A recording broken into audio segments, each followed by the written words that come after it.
Hi எல்லாருக்கும் வணக்கம். எல்லாரும் எப்படி இருக்கீங்க? வெல்கம் டு சிம்ப்ளி அனி விலாக்ஸ். இன்றைக்கி பார்த்தீங்கன்னா, நாங்கள் வந்து திருவண்ணாமலை கிரிவலம் போகிறதா பிளான் பண்ணியிருந்தோம். ஸோ அதுக்கு தான் இப்போ கிளம்பிட்டுருக்கோம். ரேவந்த் ஆஃபீஸ் விட்டு வந்துட்டாங்க. இப்போ டைம் அரௌண்ட் 10 o'clock.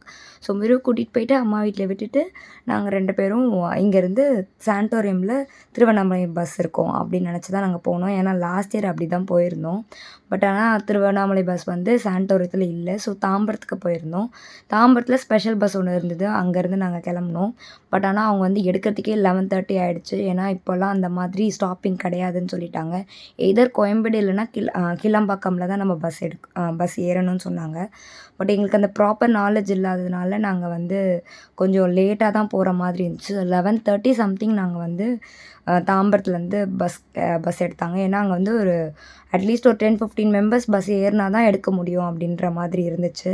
ஸோ நீங்கள் சென்னையிலேருந்து கிளம்புறீங்கன்னா நியர்பை சரௌண்டில் இருக்கீங்கன்னா நீங்கள் கிளம்பாக்கம் போகலாம். அப்படி இல்லைன்னா கோயம்பேடு. இந்த 2 தான் ஆப்ஷன் உங்களுக்கு. ஏன்னா எங்களை மாதிரி தாம்பரமோ இல்லை சாண்டோரத்திலோ நீங்கள் ஏறுறீங்கன்னா அது வந்து வேஸ்ட் ஆஃப் டைம் தான். ஸோ ஒரு வழியாக வந்து பல நேரம் போராட்டத்துக்கப்புறம் பஸ் எடுத்தாங்க. கிளம்பாக்கமில் தான் வந்து பஸ்ஸு நின்றுச்சு. அதுக்கப்புறம் அப்படியே ஸ்டார்ட் ஆச்சு. ஆல்மோஸ்ட் லைக் 3.5 hours இல்லை 4 hours இருக்கும் ட்ராவல். ஸோ வந்து நாங்கள் திருவண்ணாமலை வந்து இறங்கிட்டோம். இந்த டைம் ரொம்ப தூரம் நடக்கல. ஒரு ஷார்ட்கட் இருந்தது எங்களுக்கு திருவண்ணாமலை ரீச் ஆனதுக்கப்புறம். ஸோ ஸ்ட்ரெயிட்டாக அந்த கோபுரம்க்கு போயிட்டோம். அங்கே போயிட்டு பிள்ளையாருக்கு வந்து ஒரு வணக்கத்தை போட்டுட்டு அதுக்கப்புறம் வந்து கற்பூரம்லாம் கொளுத்திட்டு நம்ம வந்து கிரிவலம் நடக்க ஸ்டார்ட் பண்ணிட்டோம். இந்த வாட்டி ரொம்ப பிளெஸ்ஸிங்காக இருந்தது எங்களுக்கு. ஏன்னா எப்போவுமே வந்து திருவண்ணாமலை கிரிவலம் போகிறோம் அப்படின்னா நம்ம அந்த 14 kilometers நடந்ததுக்கப்புறம் அது இல்லாமல் ஒரு 2.5 இல்லை 3 kilometers எக்ஸ்ட்ராவாக நம்ம நடக்கிற மாதிரி தான் இருக்கும். ஏன்னா நீங்கள் வந்து இந்திரலிங்கமில் ஸ்டார்ட் ஆகி யமலிங்கம் அப்படின்னு சொல்லிட்டு ஒரு 9 லிங்கம் இருக்கும். ஒவ்வொரு ராசிக்கான லிங்கம்ஸ் இருக்கும். அதுதான் நம்ம கவர் பண்ணிட்டு வரணும். அதுதான் வந்து கிரிவலத்தோட முழு பலனாகவே இருக்கும். ஸோ அதெல்லாம் நம்ம பார்த்துட்டு அதுக்கப்புறம் வந்து அந்த கிரிவலத்தை முடிச்சுட்டு நம்ம வந்து ஸ்ட்ரெயிட்டாக வீட்டுக்கு தான் வருவோம். ஏன்னா யாருமே சாமியெல்லாம் பார்க்க முடியாது. பட் ஆனால் திஸ் டைம் எங்களுக்கு வந்து ஒரு பெரிய பிளெஸ்ஸிங்காக தான் அமைஞ்சுது. ஏன் சொல்கிறேன்னா நீங்கள் வந்து கிரிவலம் ஸ்டார்ட் பண்ணுறீங்க அப்படின்னா ஒரு லட்சக்கணக்கான பேர் நம்மளோட நடப்பாங்க. ஸோ எல்லாருமே வந்து கோயிலில் போய் வந்து சாமியை பார்க்க முடியுமான்னா கிடையாது. பட் ஆனால் எங்களுக்கு இந்த டைம் அந்த ஒரு பிளெஸ்ஸிங் கிடச்சிது. அது நான் வீடியோட எண்டில் சொல்கிறேன். ஸோ இப்போ கிரிவலம்க்கு நாங்கள் நடக்க ஸ்டார்ட் பண்ணிட்டோம். இதுதான் திருவண்ணாமலை கோபுரம். இங்கே வந்து ஒரு கற்பூரம் வச்சுட்டு நாங்கள் அந்த பௌர்ணமியோட வெளிச்சத்தை பாருங்கள், ரொம்ப பார்க்க அழகாக இருந்தது. ஸோ அண்ணாமலையாருக்கு ஒரு வணக்கத்தை போட்டுட்டு அப்புறம் பிள்ளையாருக்கு ஒரு பிள்ளையார் போட்டுட்டு, அதாவது பிள்ளையார் கொட்டுன்னு சொல்லுவாங்கள்ல, அந்த மாதிரி ஒரு தொப்பு கரணத்தை போட்டுட்டு நாங்கள் கற்பூரம்லாம் ஏற்றிட்டு கிரிவலம் ஸ்டார்ட் பண்ணிட்டோம். ஸோ ரொம்ப ஒரு வைபிங்காக இருந்தது இந்த இயர் லாஸ்ட் இயர் விட. ஓவரால் நாங்கள் வந்து தொடர்ந்து ஒரு 3 கிரிவலம் போகிறதா பிளான் பண்ணியிருக்கோம். இதுதான் எங்களோட ஃபர்ஸ்ட் ஆக்சுவலி அதாவது கண்டினியூஸ் கிரிவலம்னா இதான் கிரிவலம். ஸோ கற்பூரம்லாம் ஏற்றிட்டு நாங்கள் வந்து கிளம்ப ஸ்டார்ட் பண்ணிட்டோம். ஸோ ஃபஸ்ட்டு லிங்கமாக வந்து இந்திரலிங்கம் தான் கவர் பண்ணோம். இதில் எல்லா லிங்கமும் எங்களால் வீடியோவில் கவர் பண்ண முடியல. பிகாஸ் அது வந்து ரொம்ப லென்த்தியாக போகுன்றதுனால நாங்கள் வந்து எல்லா லிங்கத்தையும் கவர் பண்ணல. லிங்கம் மட்டும்தான் உங்களுக்கு ஷேர் பண்ணியிருக்கோம். அதோட வீடியோட எண்டில் வந்து உங்களுக்கு வந்து ஈசானிய லிங்கம் மேக்ஸிமம் காட்ட ட்ரை பண்ணுறோம். ஸோ இந்த மாதிரி ஒவ்வொரு ராசிக்கான ஒவ்வொரு லிங்கம் இருக்கும். அதெல்லாம் நீங்கள் பார்த்துட்டு வர்றது ரொம்ப ஒரு பெட்டரான ஒரு ஆப்ஷன். அதுதான் உங்களுக்கு ஒரு பலன் கொடுக்கும்.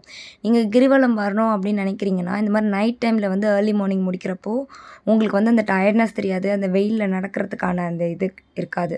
இதான் ஒரு பெட்டர் டைமிங்னு சொல்லலாம். அண்ட் பொறுமையாக ஒரு லிங்கத்தையும் நீங்கள் பார்த்துட்டு நீங்கள் கிரிவலம் முடிக்கிறது வந்து ஒரு அருமையான பலன் உங்களுக்கு கொடுக்கும். இல்லை நம்ம வேகமாக பண்ணுறோம் அப்படின்னா அது கொஞ்சம் கஷ்டமாக இருக்கும். அப்படி இல்லை நம்ம ரொம்ப ஹரிபரியாக இருக்கோம், நாளைக்கு ஆஃபீஸ் போனால் லீவ் போட முடியாது அப்படின்னா உங்கள் ராசிக்கான லிங்கத்தை அட்லீஸ்ட் கவர் பண்ணுங்கள். இல்லை எங்கெல்லாம் க்ரௌட் இல்லையோ அங்கெல்லாம் வந்து அந்த லிங்கத்தை கவர் பண்ணுங்கள். ஸோ நெக்ஸ்ட் டைம் வரும்போது எதெல்லாம் நீங்கள் பார்க்கலையோ அந்த லிங்கெல்லாம் நீங்கள் கவர் பண்ணிட்டு வந்தீங்கன்னா உங்களுக்கு அந்த ஒரு கம்ப்ளீட் கிரிவலம் போன ஒரு ஃபீல் கிடைக்கும். ஸோ இப்படி தான் நாங்கள் பிளான் பண்ணோம். எவ்வளோ முடியுதோ மேக்ஸிமம் எல்லா லிங்கத்தையும் பார்த்துட்டு வர மாதிரி பிளான் பண்ணோம். ஸோ ஆல்மோஸ்ட் நாங்கள் எல்லா லிங்கத்தையும் நாங்கள் வந்து கவர் பண்ணிட்டு வந்தோம். ஸோ போகிற வழியில் பார்த்திங்கன்னா உங்களுக்கு வந்து இந்த மாதிரி நிறைய டாய்ஸு, சாப்பிட்றதுக்கான நிறைய ஸ்நாக்ஸு, அதுக்கப்புறம் இந்த மாதிரி என்டர்டெயின்மெண்ட்க்கு குறைவே இருக்காது. நிறைய பேர் இந்த மாதிரி ஹியூமன் ஸ்டாச்சு மாதிரிலாம் நிற்கிறது, அந்த மாதிரி நிறைய விஷயம் பார்க்கலாம். பட் ஒன் திங், நீங்கள் கிரிவலம் போகிறீங்க அப்படின்னா நீங்கள் வந்து பக்தியாக போகணும். அங்கே கிடைக்கிற ஸ்நாக்ஸை சாப்பிட்டுக்கிட்டோ இல்ல வந்து கதை பேசிக்கிட்டோ, சிட் சாட் பண்ணிக்கிட்டோ நீங்க போறது வந்து, அது வந்து ஒரு பலனே குடுக்காது. பட் கண்டிப்பா உடம்ப ஹைட்ரேட்டடா வச்சுக்கணும். அதுக்கு அப்பப்போ நீங்க வந்து ஒரு இளநீ குடிக்கிறதோ, இல்ல ஒரு ஜூஸ் குடிக்கிறதோ வந்து உடம்புக்கு நல்லது.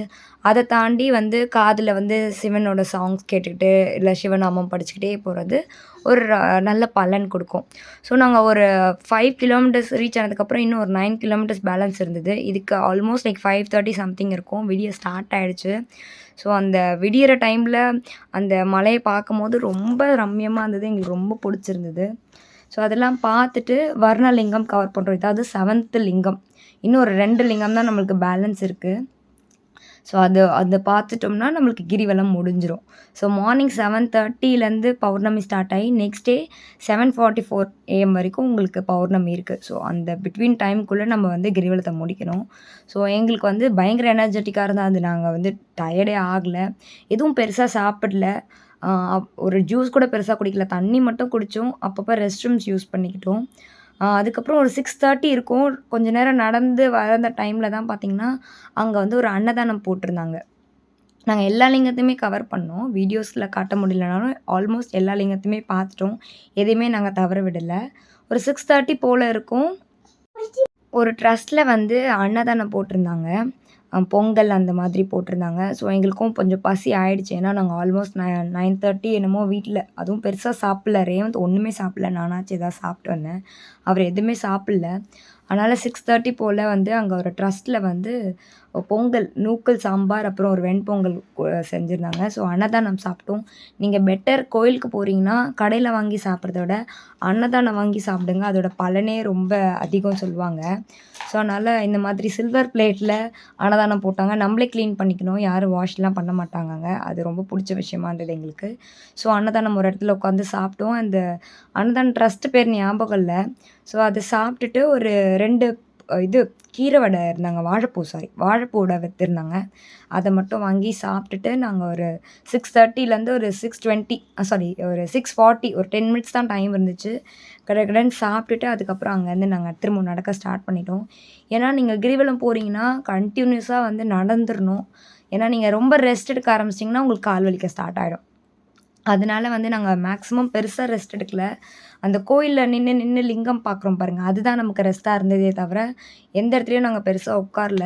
ஏன்னா, எங்களுக்கு ரொம்ப டைம் ஸ்பேன் கம்மியா இருந்ததுனால, நாங்க வந்து பெருசா நிக்கவே கூடாது. கடகடன்னு நடந்துடணும் அப்படின்னு பிளான் பண்ணியிருந்தோம். ஸோ இப்போ பார்த்தீங்கன்னா, ஆல்மோஸ்ட் லைக் 6:45, 7:00 அந்த மாதிரி ரீச் ஆகும்னு நெனைக்கிறேன்.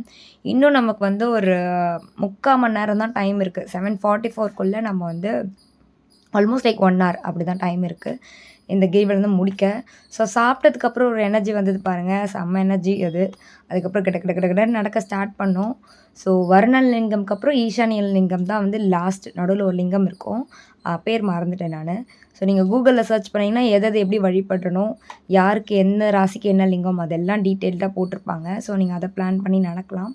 ஸோ அதுக்கப்புறம் நாங்க ஈசானிய லிங்கம் முடிக்கிறதுக்கு முன்னாடி ஒரு கொலக்கரை வரும்.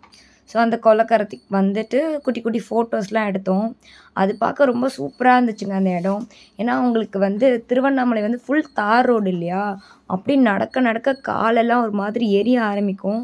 பட் ஆனா, அந்த கொளக்கரைக்கு வரும்போது ஒரு சூப்பரான ஒரு அந்த காத்தா, இல்ல இந்த அட்மாஸ்பியரா என்னன்னு தெரியல. அத ஃபீல் பண்றவங்களுக்கு தான் தெரியும். அந்த இடம் பார்க்கும்போது கண்ணுக்கு ரொம்ப பிளெஸ்ஸிங்கா எங்களுக்கு ஃபீல் ஆச்சு. அதனால அங்க கொஞ்ச நேரம் வந்து டைம் ஸ்பெண்ட் பண்ணோம். ஆல்மோஸ்ட் லைக் 15 மினிட்ஸ் அங்கேயே நாங்க டைம் ஸ்பெண்ட் பண்ணோம். பேலன்ஸ் 1/2 அன் ஹவர் தான் இருந்தது எங்களுக்கு வந்து கிரிவலம் முடிக்க. ஸோ அதுக்கப்புறம் அந்த இடம் ரீச் ஆனோம். ரீச் ஆயிட்டு அந்த குளக்கரையில கொஞ்சம் ஃபோட்டோஸ்லாம் எடுத்துட்டு, அதுக்கப்புறம் நாங்க வந்து ஈசான்யம் லிங்கம் முடிச்சோம். ஸோ முடிச்சதுக்கப்புறம் ஸ்ட்ரெயிட்டா வந்து கோபுரம் தான் மீட் பண்ணணும். ஸோ கோபுரத்த பார்க்குறப்போ, நாங்க வந்து கோபுரத்த பார்த்துட்டு, அங்க ஒரு கற்பூரம் கொளுத்திட்டு, அதுக்கப்புறம் அப்படியே ஸ்ட்ரெயிட்டா வீட்டுக்கு போறதா தான் பிளான் இருந்தது. பட் வழி தவறி நாங்க என்ன பண்ணிட்டோம் அப்படின்னா, கோபுரம் என்ட்ரன்ஸ் அதாவது கோயிலுக்குள்ள போற என்ட்ரன்ஸ்க்கு நாங்க ரீச் ஆயிட்டோம். எங்களுக்கே தெரியல அது எப்படி போணுன்ட்டு. அ அதுக்கப்புறம் நாங்க போறோம், என்னடா நம்ம வந்து பஸ் ஸ்டாண்ட் போல வேற எங்கேயோ போறோம் அப்படின்றது எங்களுக்கே தெரிய ஆரம்பிச்சது. அதுக்கப்புறம் பார்த்தீங்கன்னா, ஒரு கியூ இருக்கு. கியூ பார்த்தா கோயிலுக்குள்ள போகுது. அதுக்கப்புறம் விசாரிச்சப்போ, இது வந்து கோவில் தரிசனம் பார்க்கறதுக்கான கியூன்ட்டாங்க. எங்களுக்கு திருப்பி போகறதுக்கான ஆப்ஷனே இல்ல. என்னடா இது அப்படின்னப்போ ரேவந்த் என்ன சொன்னாங்கன்னா, "நம்ப அண்ணாமலையார பார்க்கல. அண்ணாமலையார் நம்மள பார்க்கணும்னு விரும்புறாரு. அப்படிதான் இது இருக்கு. நம்ப ஏன் இத வந்து வேஸ்ட் பண்ணணும். நம்ம வெயிட் பண்ணலாம்." அப்படின்னு சொல்லிட்டு நாங்க வெயிட் பண்ணி ஆனா நாங்க அவ்வளோ சீக்கிரம் பார்ப்போம்னு எக்ஸ்பெக்ட் பண்ணல. ஏன்னா நாங்க போனது வந்து என்ட்ரி ஃப்ரீ தர்ஷன் என்ட்ரில தான் உள்ள போயிருந்தோம். பட் சடனா வந்து யாரோ ஒருத்தர் வந்து ஸ்பெஷல் என்ட்ரி தர்ஷனுக்குள்ள கூட்டிட்டு போயிட்டாரு. அது அவ்வளோ செம்ம கியூ. பட் ஆனா 1 ஹார்ல நாங்க சாமியும் பார்த்துட்டு, ரொம்ப பக்கத்துல அதாவது ஒரு 1 ஆர்ம் டிஸ்டன்ஸ்ல நாங்க சாமிய பார்த்தோம். பட் ஆனா ஃபீஸ் எதுவுமே பே பண்ணல. ஸ்பெஷல் என்ட்ரி தர்ஷன்ல போயிட்டு கியூல 1 ஹார் கூட நாங்க மேக்ஸிமம் நிக்கல. ஆனா சாமி அவ்வளோ பக்கத்துல பார்த்துட்டு, அதுக்கப்புறம் அந்த திருப்பதியில லட்டு குடுக்குற மாரி குடுப்பாங்க. அதெல்லாம் கொடுத்து சாப்பிட்டுட்டு நாங்க இந்த மாதிரி கொஞ்ச நேரம் டைம் ஸ்பெண்ட் பண்ணிட்டு வந்தோம். எங்க லைஃப்ல ஒரு பெரிய பிளெஸ்ஸிங்கா இருந்தது. இந்த மாரி தான் எங்களோட கிரிவலம் முடிஞ்சது. ஸோ ஹோப் உங்க எல்லாருக்கும் இந்த வீடியோ பிடிக்கும்னு நெனைக்கிறேன். ஸோ இந்த மாரி வீடியோஸ் பார்க்க நம்ம சேனல சப்ஸ்கிரைப் பண்ணி வச்சுக்கோங்க. உங்களுக்கு வேற எதனா டவுட்ஸ் இருந்தா கமெண்ட்ல ஷேர் பண்ணுங்க. நெக்ஸ்ட் விளாக்ல பார்க்கலாம். பாய்.